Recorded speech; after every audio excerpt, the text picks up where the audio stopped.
I don't want to be involved in conspiracy theories. You know, there are lots of them. They can go on. We can speculate on that forever. What we really need to know is how those buildings came down.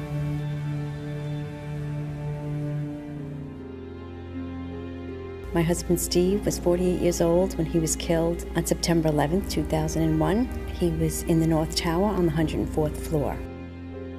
There are so many unanswered questions, and that's scary to me. We never had answers. Nobody ever stopped to have a scientific investigation. A scientific investigation.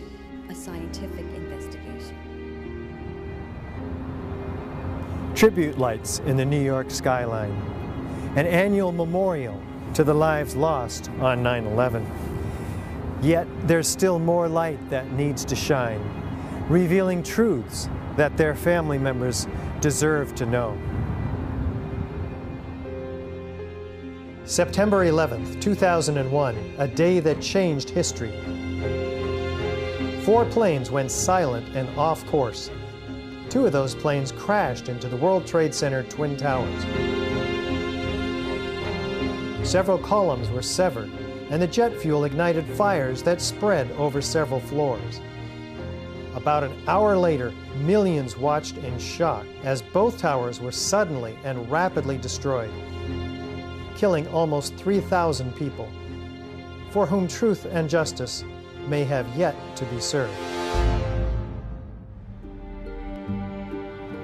Hi, I'm Richard Gage, AIA, licensed architect of over 20 years and member of the American Institute of Architects.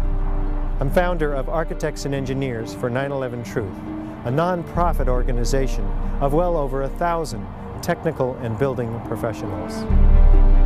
According to official government reports, the fires weakened the structural steel framing of both twin towers, leading to sudden, progressive, and total collapses.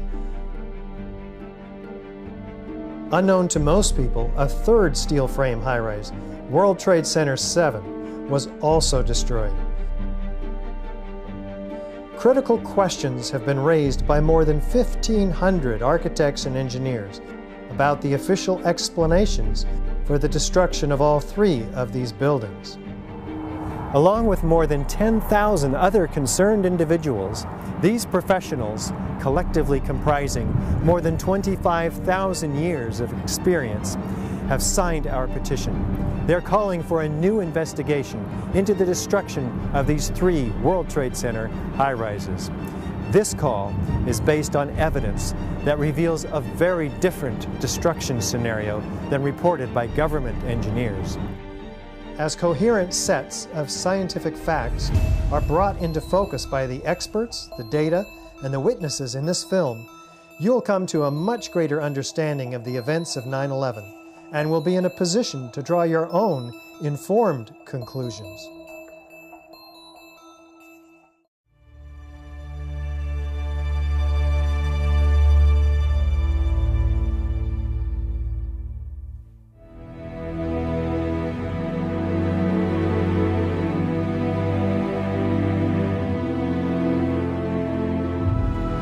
The new World Trade Center Building 7 looms above the site of its original.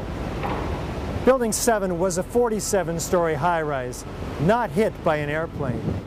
Yet it was the 3rd modern steel frame skyscraper to collapse rapidly and symmetrically on 9/11.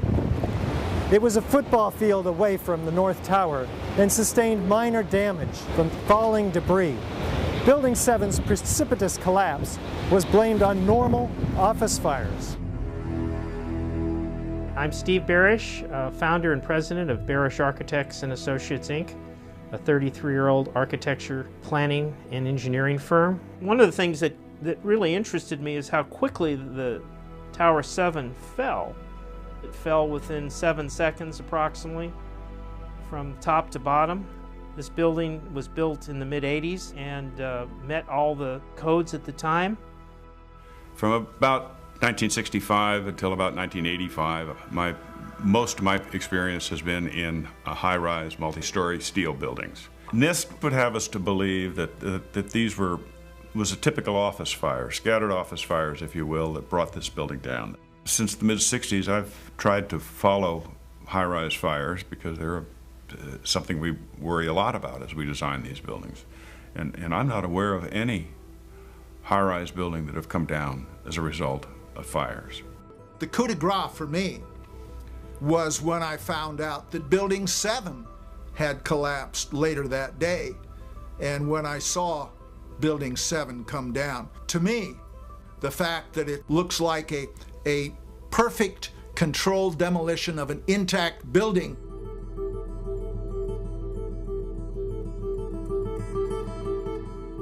I mean, that's what I call a smoking gun.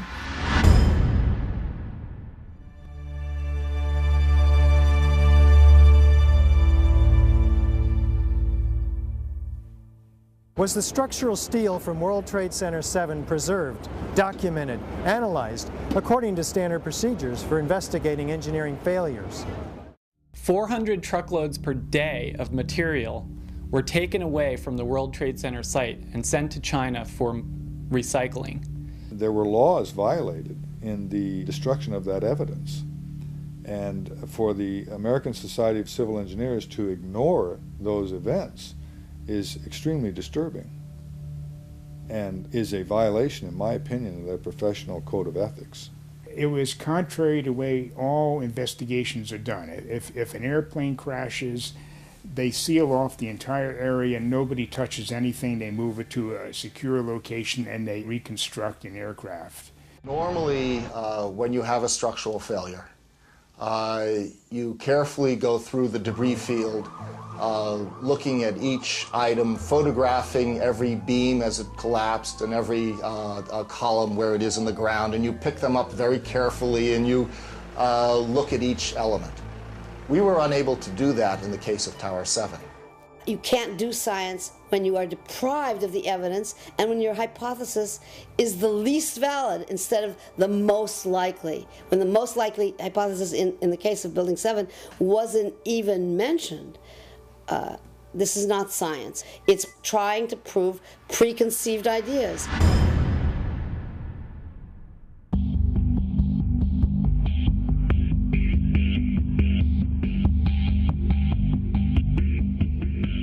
Was a proper investigation performed that might have revealed the use of accelerants or explosives in World Trade Center 7's destruction?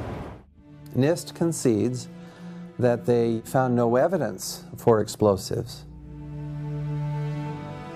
So then we asked them, well, did you look? And they said, no, we did not look for explosives or residues of explosives. Big explosion. Blew us back into the 8th floor. I'm okay, all right? Here, hold on. You want to call your mother or something? Just the fact that there were explosions means they need to be investigated. Keep your eye on that building as they coming down. The building is about to blow up. Moving back. We are looking back. There's a building about to blow up. We don't have the real story on what happened because there wasn't a proper investigation done.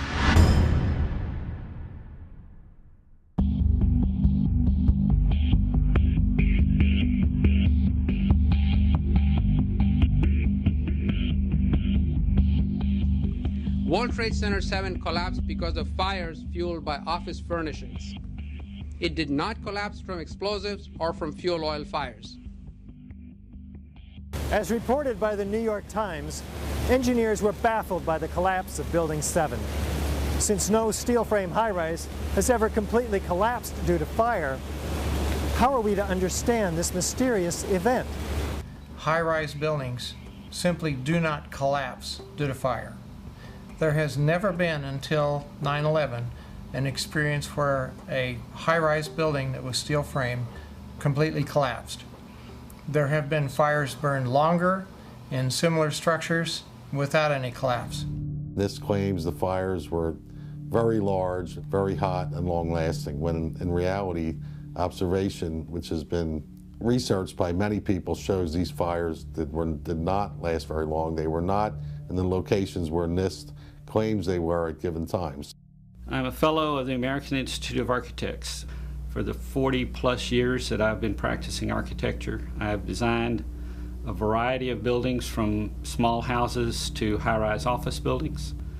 Some of the high-rises that I've worked on are 1 shell and 2 shell here in Houston. I was project manager for a 22-story office building in Akron, Ohio.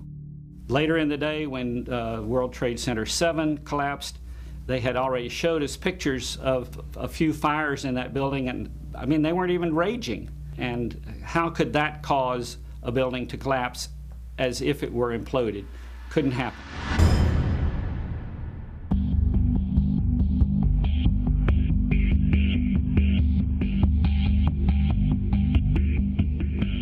According to lead investigator Shyam Sunder of the National Institute for Standards and Technology, NIST, World Trade Center 7 collapsed at freefall acceleration for more than 100 feet of its fall.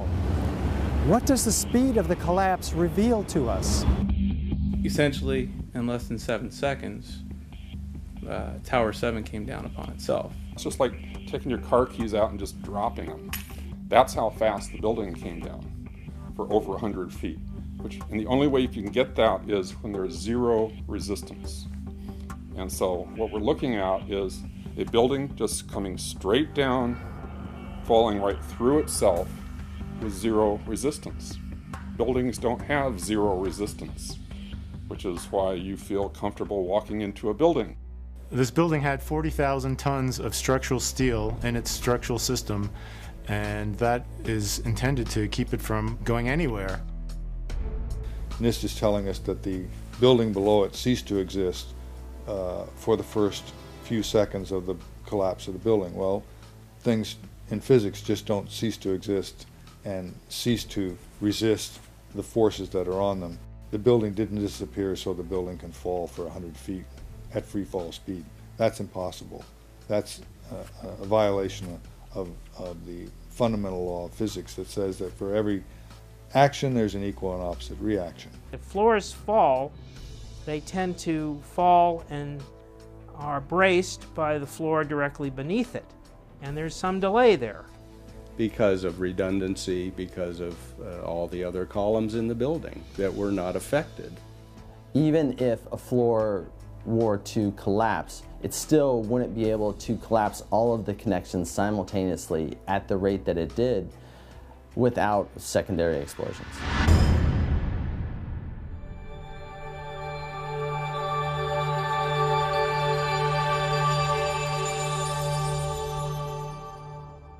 We might anticipate that an unevenly damaged building would fall over.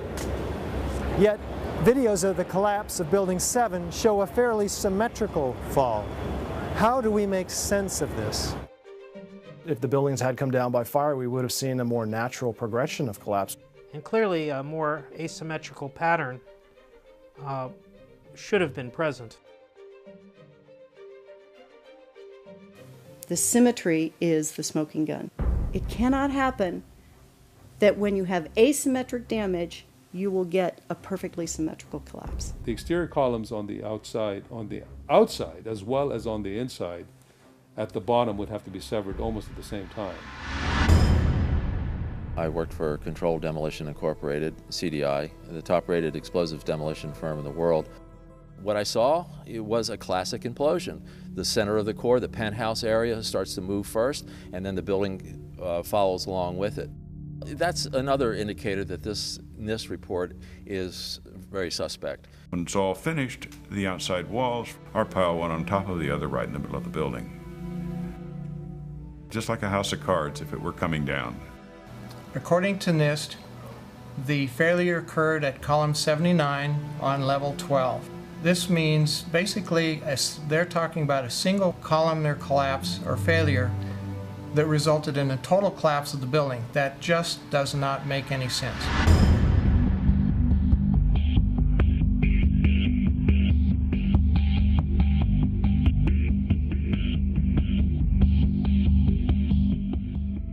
The explanations from FEMA and from NIST don't add up.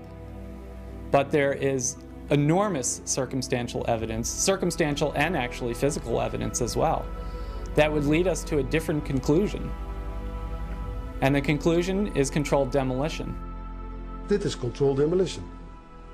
Zeker weten. Zeker weten. Er is nagesprongen.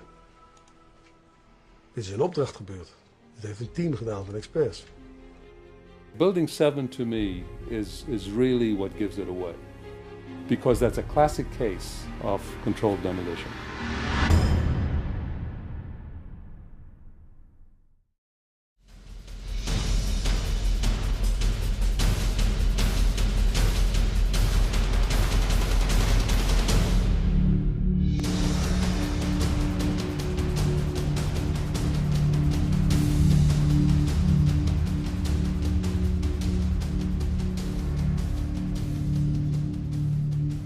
This is the original site of the World Trade Center Twin Towers.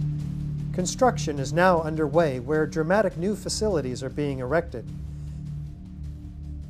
Just 10 years ago, the planes hit the towers, cutting through some exterior and interior supporting structural steel columns. The fuel from the planes ignited office fires across several floors. According to the official reports, the structural steel frame was weakened and failed, causing a total progressive collapse of each tower. Does the official explanation make sense? Was there a comprehensive investigation that examined all of the evidence? I walked into the office and the first words that I heard was, "A plane's just run into the World Trade Center."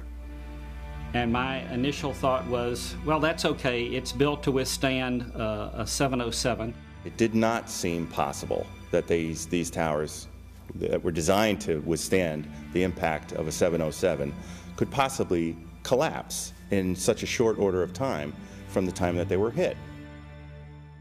The majority of the jet fuel was burnt up instantly in the big fireball, and it was gone. The fires that were left were office furnishings and carpet and things like that. A lot of things in these kind of buildings have to be fire resistant by nature. It's required by code. So there really isn't a whole lot of fuel in there to begin with. The media portrayed these fires as being extremely hot, but the fires were not that hot in World Trade Center 1 and 2. If you look at the NIST zone data, you could see this. And to use our own powers of observation, you could tell by seeing these fires and seeing black smoke come out the windows. That means that the fires were oxygen starved, and it was incomplete combustion. And so it was a low temperature fire. The heat from the fire supposedly softened the steel and thereby brought the buildings down. If you have a flame at 750 degrees, you can hold that flame under a steel beam forever, and you'll never reach a high enough temperature to bend steel, let alone melt it. So immediately I knew at that point that the official explanation was dead wrong.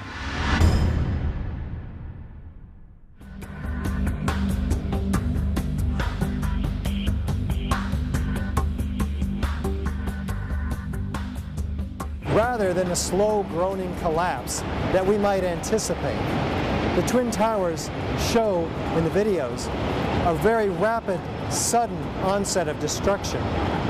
What does this imply? This claimed that the upper section of each of the towers crushed the lower section. However, when you watch video closely, in the case of World Trade Center 1, you'll see that the upper section disintegrates itself. It appears to be a controlled demolition of its own of the upper section. The top section, pushing on the bottom section, it's going to meet equal forces as it goes.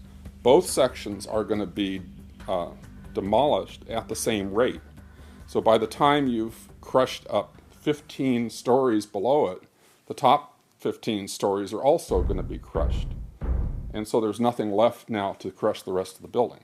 You're looking for a jolt. That this thing, if it actually comes down and hits, you should be able to see the point at which they actually impact, because it would actually slow down the motion of the falling block. Before the tower started collapsing from the top, the antennas started to fall. and the antenna, of course, was over the middle of the elevator shafts. I'm very familiar with the interior structure that surrounded the elevator shafts and the accessibility which the elevator companies had 24/7. It wouldn't be a problem once you gained access to the elevator shafts. Then a team of loading experts would have access to all the core columns and beams. The rest could be accomplished at that point by just the right kind of explosives for the job at hand. The only way that I can see that the towers could have collapsed is that the interior columns were compromised.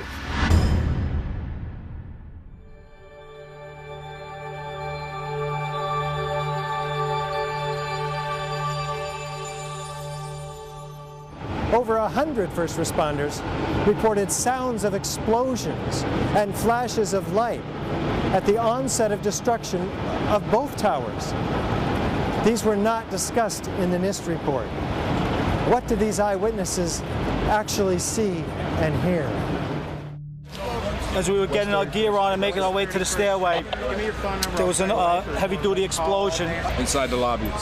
We stuck on the stairs for a while. We finally got down to the lobby. Then we get to the lobby, it was this big explosion. There were numerous secondary explosions taking place in that building. There were continuous explosions. Floor by floor instead of popping out. It was if they had detonated. If they were planned to take down a building. Boom, boom, boom, boom, boom, boom, boom. And it just started going pop. It just started going boom, boom, boom, boom, boom. And he goes, how fast? I go like firecrackers.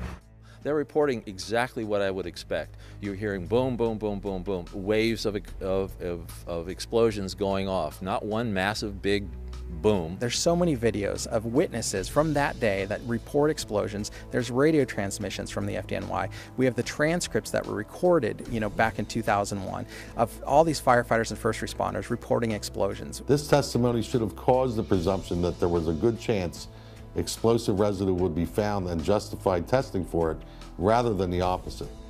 It doesn't look like a collapse. It's like a huge mushrooming, billowing kind of an event. That whole thing looks nothing like a building falling down.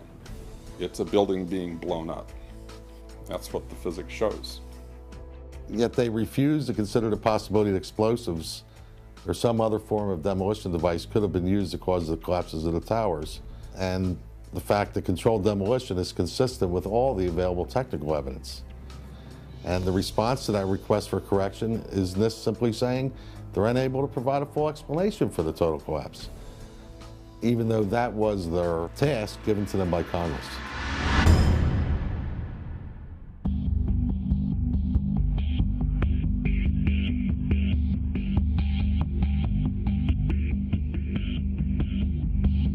FEMA documents a 1,200-foot diameter debris field around each tower. Videos show multi-ton steel sections of hundreds of individual steel pieces ejecting out of the towers at 60 miles an hour for a distance of 600 feet. They also show clouds of debris pulverized in mid-air and isolated explosive ejections as many as 60 stories below the so-called crush zone. Videos also show the near total destruction of both towers. What does all this tell us about the forces and energies involved in the destruction? Large multi-ton beams were hurled hundreds of yards laterally. Gravity works vertically, not laterally.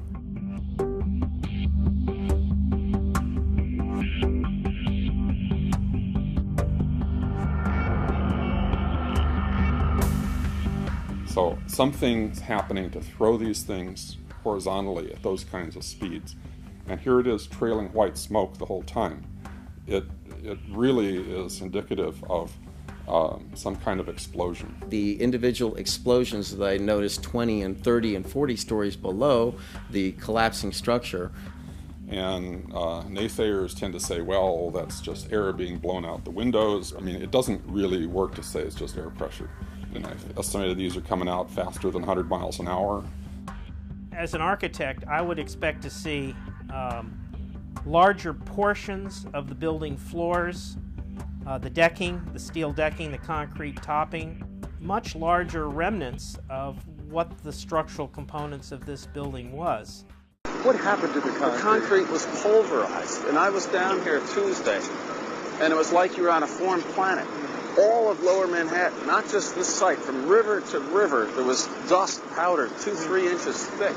The concrete was just pulverized.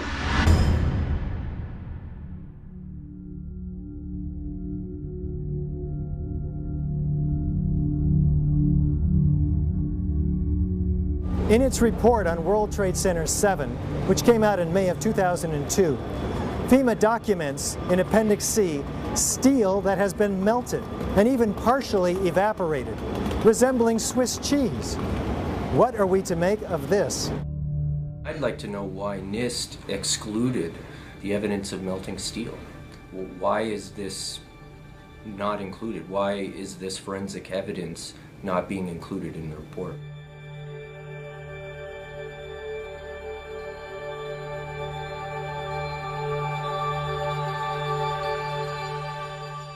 First of all, let's go back to your basic premise that there was a pool of molten steel.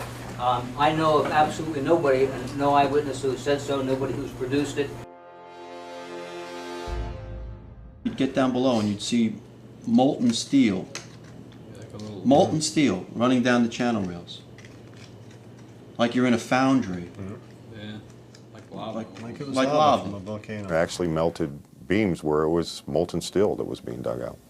Underground, it was still so hot that molten metal dripped down the sides of a wall. It's this fused element of steel, molten steel and concrete and all of these things all fused by the heat into one single element. And they pulled out the big block of concrete, and there was like a little river of steel flowing.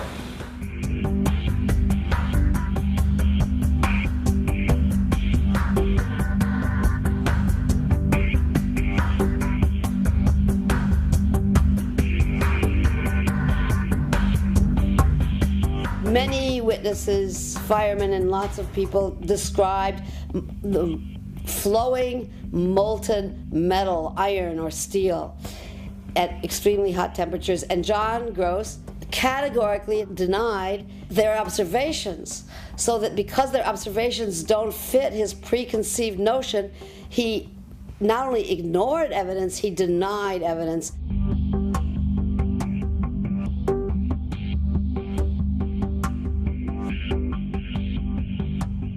In an office fire, you cannot generate enough heat to melt steel. And yet we have evidence of molten iron in the microspheres, in the rubble pile, and the metal pouring out of the side of the tower. So what is this molten metal? It's a direct evidence for the use of thermite. An incendiary used by the military, thermite is a compound of iron oxide and aluminum, which when ignited sustains an extreme heat reaction, creating molten iron. In just 2 seconds, thermite can reach temperatures over 4,500 degrees Fahrenheit, quite enough to liquefy steel.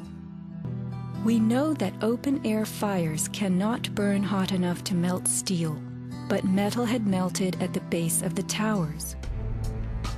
I found a pore in the steel that had pure sulfur. There's a government theory that calcium sulfate from gypsum boards was the source of sulfur, and that's wrong.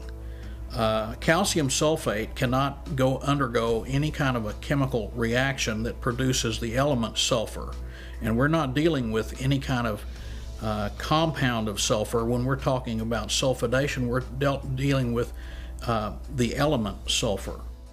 There's a version of thermite called thermate, which has sulfur in the thermate. And what the sulfur does is it's sort of like salt on ice. And it just basically makes the steel melt at a lower temperature. And if you do a search on Google for thermite and building demolition, you can find devices that have been fabricated and invented that use thermite for building demolitions. In the case of thermite cutting charges, you would have heard far less noise since they are worked by thermal heating, melting of the steel, rather than an explosive cutting as in RDX charges. Overflights had detected with infrared camera 1400 degree Fahrenheit hotspots on the surface of ground zero. And that being there for a week, indicates that there was something very hot going on below the surface. So thermite would also explain potentially the fact that the fires could not be put out at ground zero. The fires lasted for quite a while, but most importantly, they were deep within the pile, where people would expect that the environment was oxygen starved. And thermite could explain this because it has its own oxidant within. It's actually the metallic oxide that provides the oxidant to allow the incendiary thermite reaction to occur, even underwater.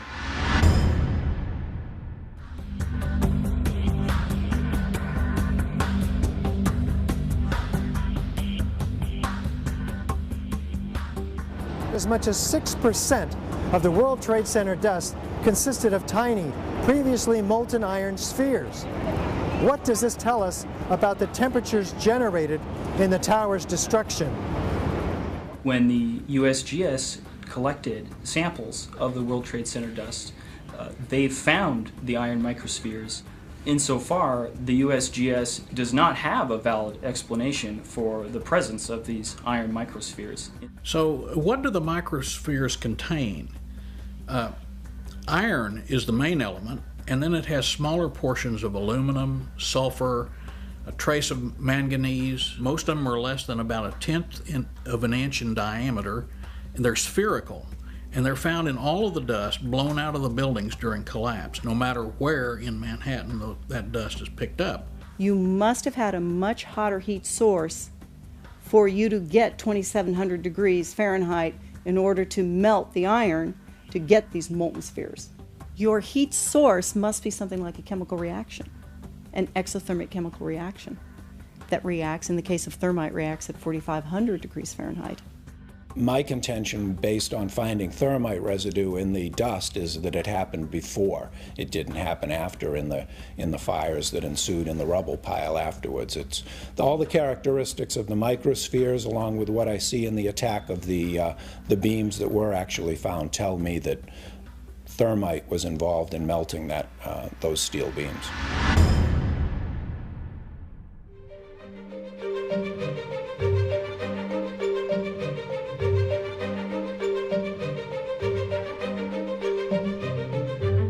Out of the ashes of the World Trade Center devastation rises the Freedom Tower, whose foundation, however, is shrouded in question. For example, in the World Trade Center dust, an international team of scientists find an advanced form of highly energetic nanothermite composites. What is it, and where does it come from? In the dust, we found what we characterize as unreacted thermitic material in the shape of some very tiny red-gray chips. And in the reaction they produce molten iron, which is the prime indication of a thermitic reaction. And such a reaction can be used to destroy steel structures.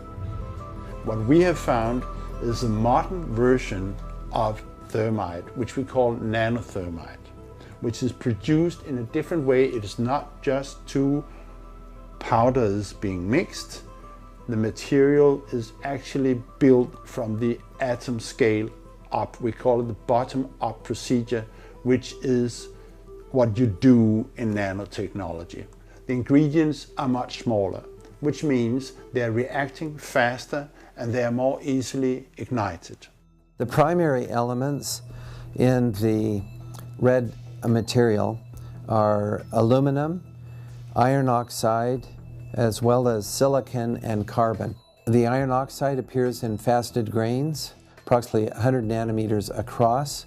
The aluminum appears in thin platelets, about 40 nanometers thick.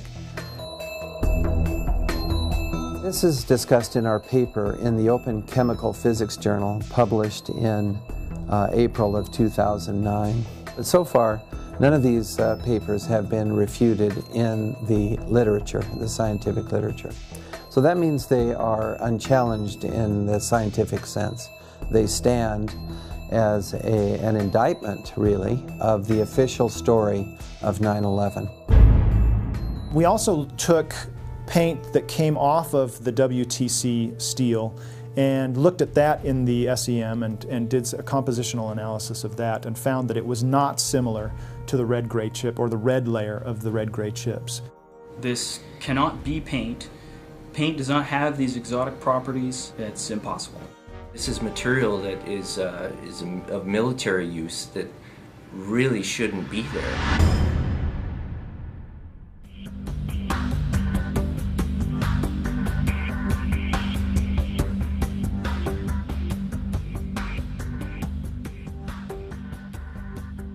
You don't need to be an engineer or an architect to see what happened to those buildings.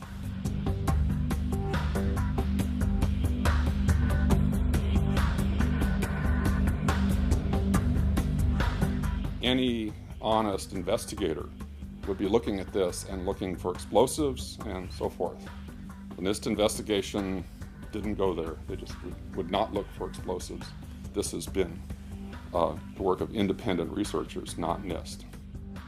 So the preconceived notion of NIST is that there's no evidence for explosives, and so there's no point in looking. That is the most unscientific thing that you can possibly think of, not to look because you don't expect to find evidence, and in fact the evidence is overwhelming that these red-gray crystals are very high-temperature incendiaries. They state these conclusions for which there's virtually no evidence, and then they ignore conclusions that can be drawn from the evidence.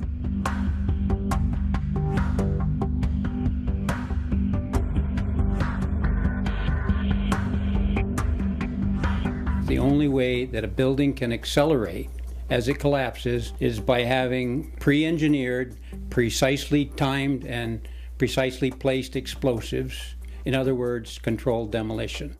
We have a professional responsibility, and I urge every engineer and architect and demolitions expert and anybody that has any knowledge in this field to examine the evidence and stand up and be counted, because the rest of the world is depending upon us. We know we've been lied to about 9/11. We don't know for sure who did it. We don't know exactly how they did everything. And that's why we need a new investigation to find out. We do know that there was a massive cover-up, that there was evidence hidden and destroyed. The American people absolutely need the truth of 9/11.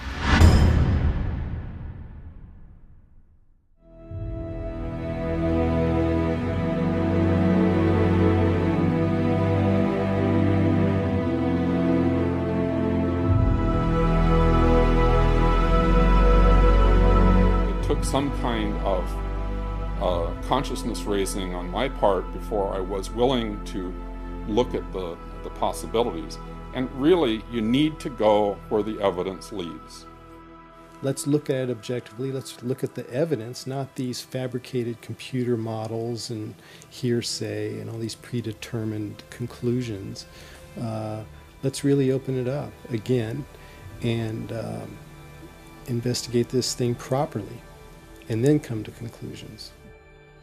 I strongly support an independent investigation that would be independent of the government, independent of all of the influences that obviously were in effect during the NIST investigation.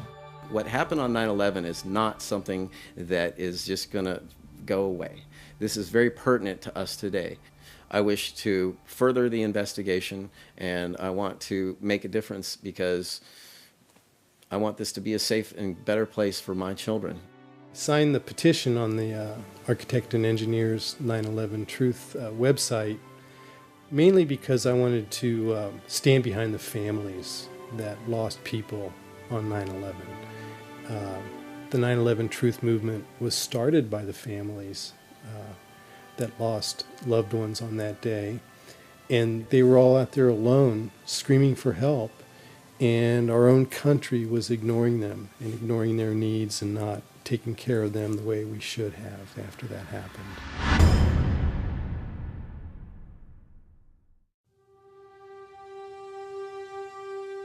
Most of us who have lived with the events of 9/11 have, as a result, experienced some kind of trauma.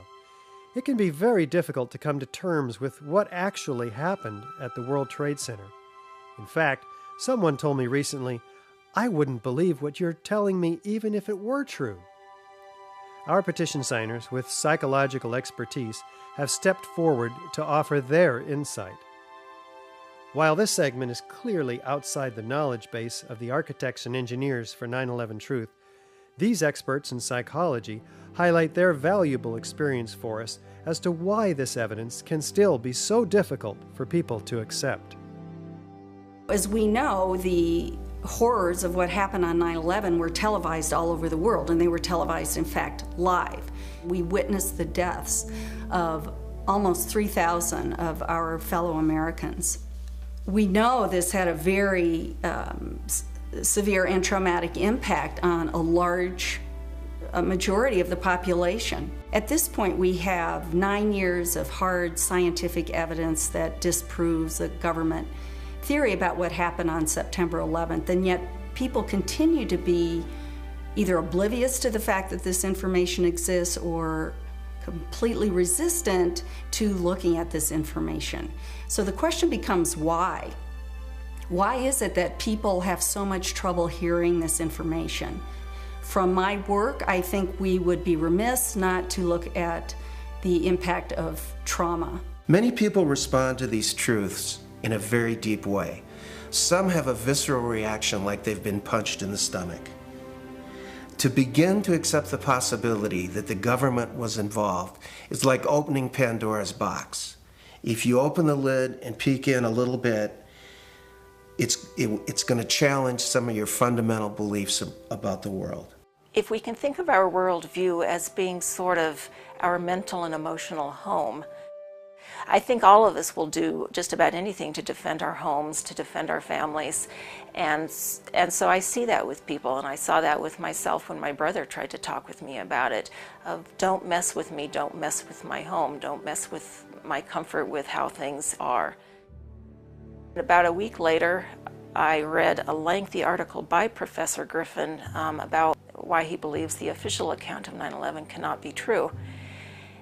And it was a very well-researched article. It was in my office at the time. I sat there and I felt my stomach churning. I thought maybe I was going to be sick. And I leaped out of my chair and ran out the door and took a long walk around the block, around several blocks, and just broke down. I understand now that what was happening was my worldview about my government being in some way my protector, almost like a parent, had been dashed, and it was like being cast out into the wilderness, I think is the closest way to describe that feeling. And I sobbed, felt like the ground had completely disappeared beneath my feet. And I knew at some point during the walk that I knew that I was going to have to become active in educating other people about this, that for me to retain any sense of integrity, I was going to have to take some action. I couldn't just let something like this go. When we hear information that contradicts our worldview, social psychologists call the resulting insecurity cognitive dissonance. For example, with 9/11, we have one cognition, which is what the official story of 9/11, what our government told us, what our media repeated to us over and over, that 19 Muslims attacked us.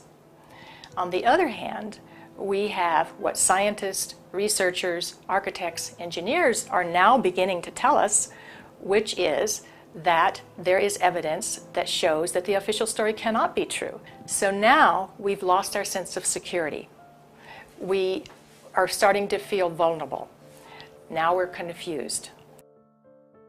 9/11 Truth challenges the beliefs that our country protects us and keeps us safe, and that America is the good guy.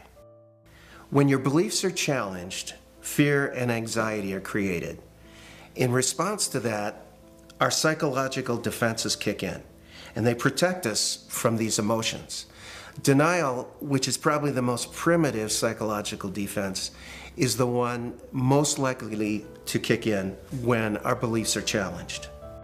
And it's a very, very uncomfortable state to be in. And eventually our mind shuts off. Just like when a computer is overloaded, our minds get overloaded. We can't handle it anymore and we shut down. And what some of us will tend to do is deny the evidence that's coming our way and stick to the original story, the official story, and to try to regain our equilibrium in that way. Another thing we can do is decide to look at the conflicting evidence and be sincere and be open-minded and look at both sides of the issue and then make up our own mind about what reality is. Here are a few of those spontaneous initial reactions to hearing the contradictory evidence about 9/11. I don't want to know the truth, or I'd become too negative and psychologically go downhill. I'm not sure I want to know. If this is true, then up would be down and down would be up. My life would never be the same.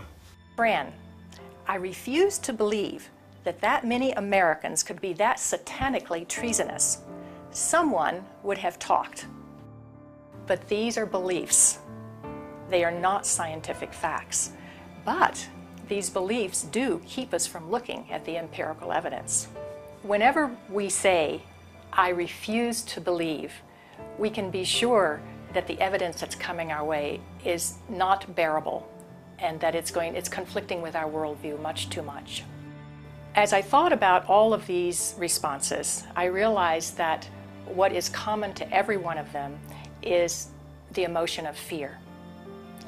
People are afraid of being ostracized, they're afraid of being alienated, they're afraid of being shunned, they're afraid of their lives being inconvenienced, they'd have to change their lives, they're afraid of being confused, they're afraid of psychological deterioration, they're afraid of feeling helpless and vulnerable.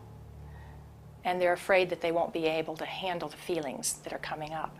None of us want to feel helpless and vulnerable. Healing comes through facing the truth, experiencing it, allowing the feelings to come in, so that if there are feelings of fear that perhaps these events were caused by something that we haven't thought about yet, dark elements within our society, for example, we'll let that come in and explore it. Let the light shine on whatever happened. This will be the most healing process. After World War II, part of the way that Jewish people honored the dead was by making sure that the truth was known and that the value of these people was respected. Not pursuing the truth about 9/11 disrespects the value of the life of the people that died. Thinking that we're above such things, that it could happen in other countries, but it couldn't happen here, that's a lack of humility, and that's excessive pride. And so not being able to see our dark side or our weaknesses is the most dangerous thing. A feature of American history that makes us particularly liable to this pride is this notion that's called exceptionalism, that America is the exceptional nation.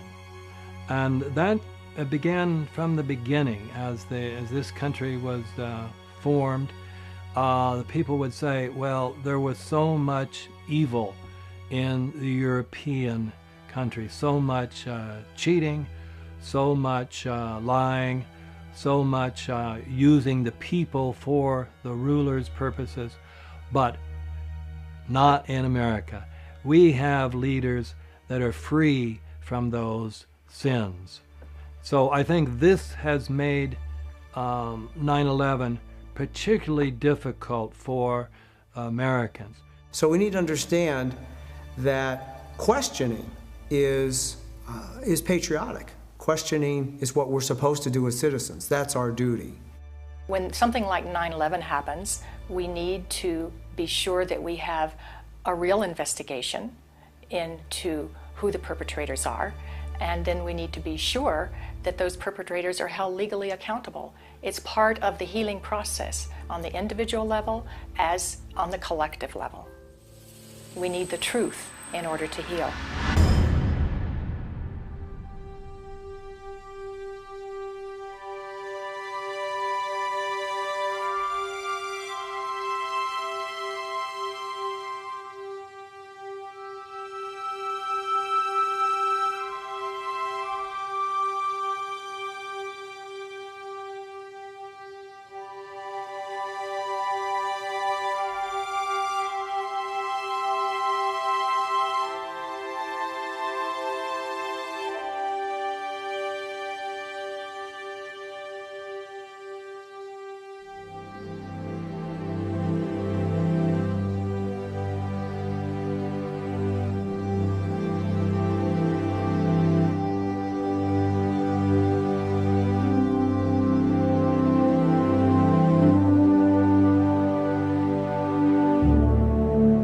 My name is Bob McIlvaine.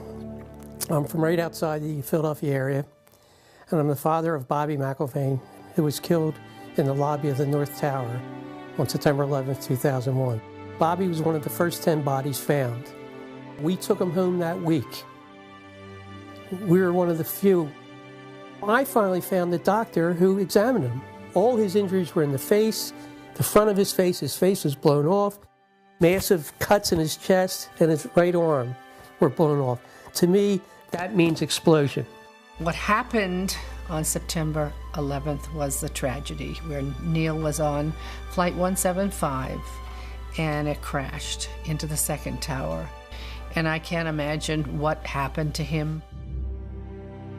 My brother was my best friend. David has always been a firefighter. My brother went in to save people's lives. I'm a family member trying to find out the answers to the murder of 3,000 plus people. I'm Jane Policino. My husband Steve was 48 years old when he was killed on September 11th. I have no identification. Why is that? It seems to me we should know why over 1,000 victims there are no trace for, and no identification, no trace of over 1,000 victims.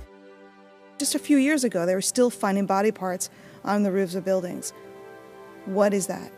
We should know why there are over 700 bone fragments found on the top of Deutsche Bank building less than a half an inch long. We should have that information. Why were they up there? Why weren't they found? What kind of explosion was there? And the explosions were brought up many a times, talking to firemen, talking to medics, talking to everyone. Everybody talked about these explosions. I want the officials that are in power to ask the questions. I want answers. Please look at architects and engineers. People all around the world, scientists, all around the world are questioning this. When you bring science into the equation, that's so important because you can't argue against science. And there's some deep, deep explaining to do. The bottom line is that it needs to be investigated properly. We will never heal. This country will never, ever, ever forget that day. We have to demand a new investigation. I want justice here.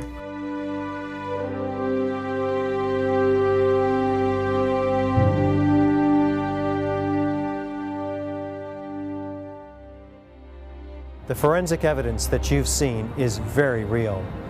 New light has been shown. A third beam now reaches into the pitch black sky and stands in for the still officially unexplained free-fall destruction of the World Trade Center Building 7. The obvious dark truth about Building 7 may very well provide the key to justice for the victims of family members of the destruction of the Twin Towers.